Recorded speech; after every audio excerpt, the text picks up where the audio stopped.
welcome to my channel. Today we're going through my empties from the second half of 2021. I did do an empties video in July, so I thought I'd do a catch up and show you what I finished in the second half. And then for next year I'm just going to round up my whole year at once.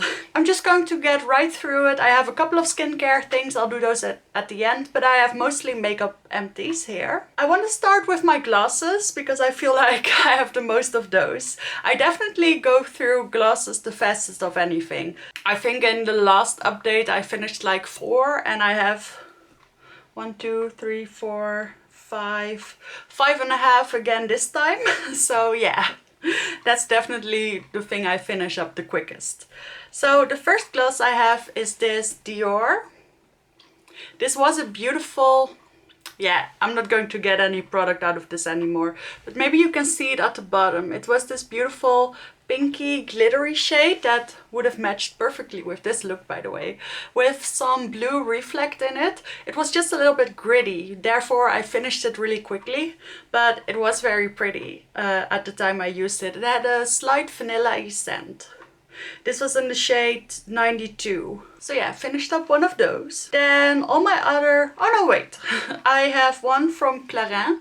This was the lip comfort oil, the minty blue one. This one had a slight tingle in it and I really liked it. It was very hydrating. I liked the golden one that I finished up in July a little bit more because it had a little bit of a sparkle, but this one still looked kind of pretty. Of course it didn't really show any mint color, it was just a clear gloss, but it looked nice and it was very comfortable. I think if I have to choose, I like the Dior lip oils just a little bit better because they give a little bit more color pigment, but the Clarins ones are very good as well. I finally finished up my tube from Clinique. If you have been following my Project Ban updates, I actually had to tape this one with a little bit of Scotch tape because there was a rip in or tear in some of the packaging. But yeah, this one took me quite a long time and I'm pretty sure it already smelled a little bit bad at the end, but I was determined to finish it up anyway, so I did. So yeah, these glosses, this is actually a mini of the Black Honey gloss. They last a lifetime. I also have one mini from Dior and this is an actual very mini. I actually finished up 2 of these this year. This is one from the Dior Addict Lip Maximizers. So this one gives a slight tintly feeling. And I really like these. I finished up the first one and the second one with a lot of ease. And I would consider purchasing a full size if there was a little bit more of a tint in this. But it's pretty much see-through. But it is very comfortable and very nourishing. Then finally I have 2 drugstore lip glosses. I finished up one of the Essence Plumping Nudes lip glosses. This one. This is a beautiful gloss. It just was a little bit too intense for me at sometimes. Sometimes I liked it, sometimes it was a little bit too much. I finished it up anyway, but it was actually quite easy. I don't think there's a lot of product in this one. 4.5 mils. Oh, that's actually not bad. Well, for some reason this one went very quickly. And then finally I have the Marie gloss from I Heart Revolution, and this one I'm actually a little bit sad about because I really liked it. But it was a thicker gloss, so it lasted a little bit less long. This was from the Aristocats collab that they did with Disney, and yeah, I really like this one. I do have something of a replacement right now, so I'm not going to replace this one. I don't even think it's available anymore. But this was a nice, maybe I can get a little bit out of it. This one had a nice iridescent shine and it looked a little bit purpley on the lips and I really liked it. Moving on to mascaras, I actually only finished 2. Maybe I should also count my Essence, what is it called, Lash Princess, because it's nearly done, but I still used that one today, so I guess it's not. But I did finish up the Catrice Lift Up Mascara, the waterproof edition. This is my current favorite mascara, I think. I really like the effect that this had on my lashes, and it lasted for about 3 to 4 months, and I used it pretty much every day. So I think that's nice. It was like $2.50, so you can't really get a better deal than that, and I think the packaging is kind of cute as well. So this one I highly recommend. And then for a high-end option, I also finished my YSL Burgundy Mascara. This is in the shade number 5, and this is the Mascara Volume Effet Fossile, so the false lash effect mascara. And I had this in this beautiful burgundy color. And it took me a couple of years to finish this, because these don't go bad. I'm not sure what's in it, but it never smelled bad, it never irritated my eyes, and these are expensive, so I really like these YSL ones for the colored mascaras.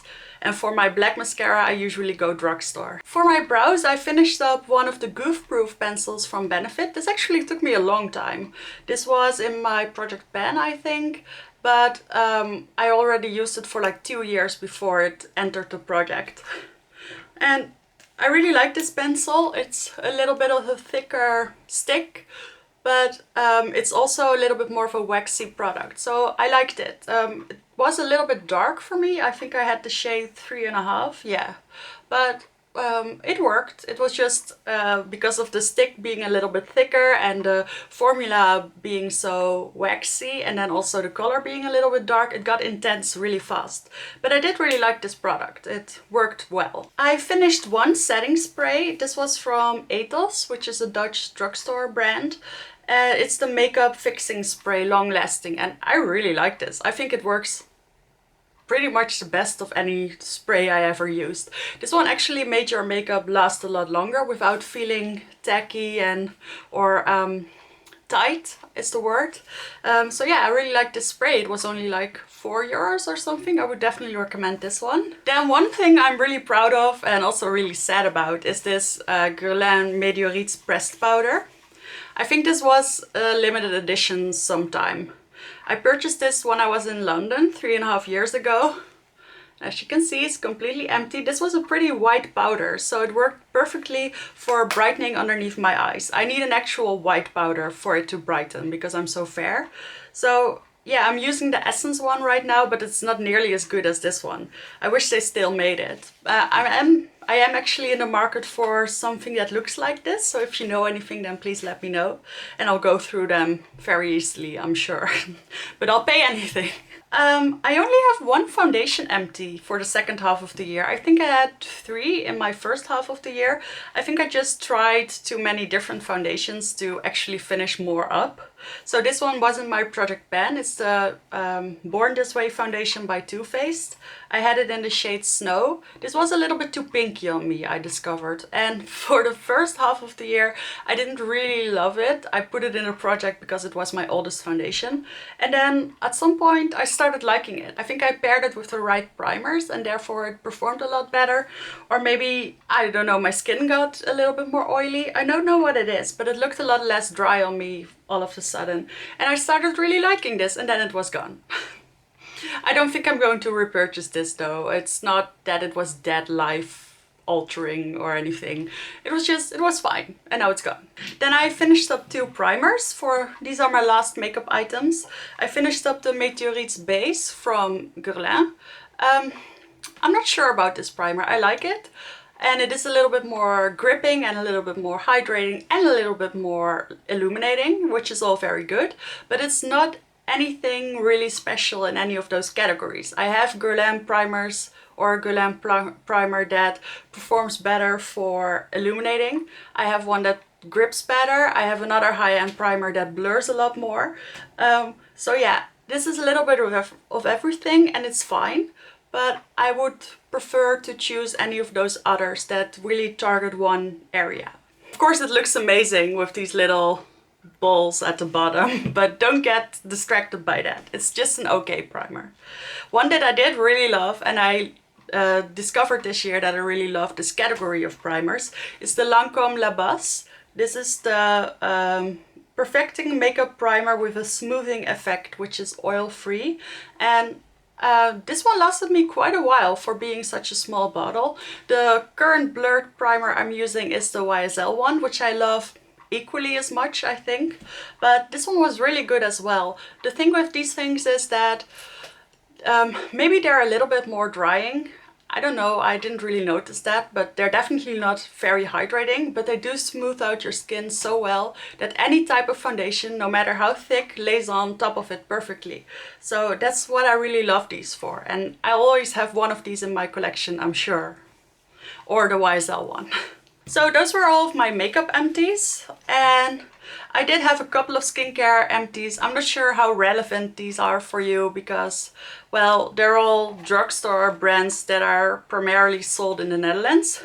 But maybe it's fun to see what I use up. So I finished up 2 face washes. One is from Nivea. Oh, this is actually a regular brand, I think. This was the... let me translate this. The Soothing Cleaning Cream.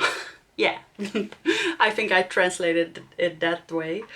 For dry or sensitive skin. And I really like this. It had these tiny little grains in it, but they weren't too aggressive, so I could use it every night. I use a duo cleanse system for taking off my makeup, and that's pretty much all the skincare I use. So I use one of those cloths, the makeup erasers, for taking off the majority of my makeup, and then I go in with a second cleanse. So this one was perfect for that. But I think the other one I actually liked even more. This is the face wash from Kruidvat. This was like $1.79. It's really cheap. This is for normal to combination skin, and for some reason it felt a little bit more smoothing on my skin, or soothing I should say, on my skin than the Nivea one. So I'm not sure what's happening there. That's supposed to be for sensitive skin, but I thought this was a little bit more gentle on my skin, and it had a fresh scent and a fresh feeling, and I liked it. Then I finished up one hand cream. This is actually from my apothecary. This is from the Service Apotheek. I got this as a freebie when I went to pick up some medicine at some point.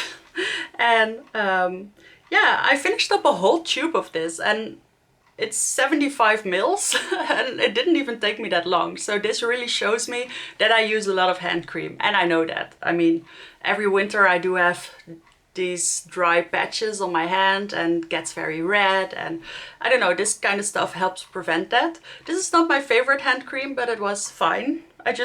I was in shock that I used such a giant tube of it. And then finally I did finish one moisturizer. This is from Yves Rocher. This is the Sensitive Vegetal Anti-Redness Moisturizing Cream for Sensitive Skin. I like this. This is just a nice regular moisturizer. I only use moisturizer every once in a while, maybe twice a week, so I don't go through them very often. This is actually not my favorite. I really like the Tony Moly one, the one that comes in a little whale, because it's the gel-based one, and this is more of an oily one. But yeah, sometimes my skin feels a little bit dry, and then I like using this kind of thing. So yeah, I think that's all of my makeup and skincare empties for the second half of 2021. I look forward to showing you a lot more products at the end of 2022. And if you like this video, please consider subscribing. Thank you so much for watching, and I will see you in the next one.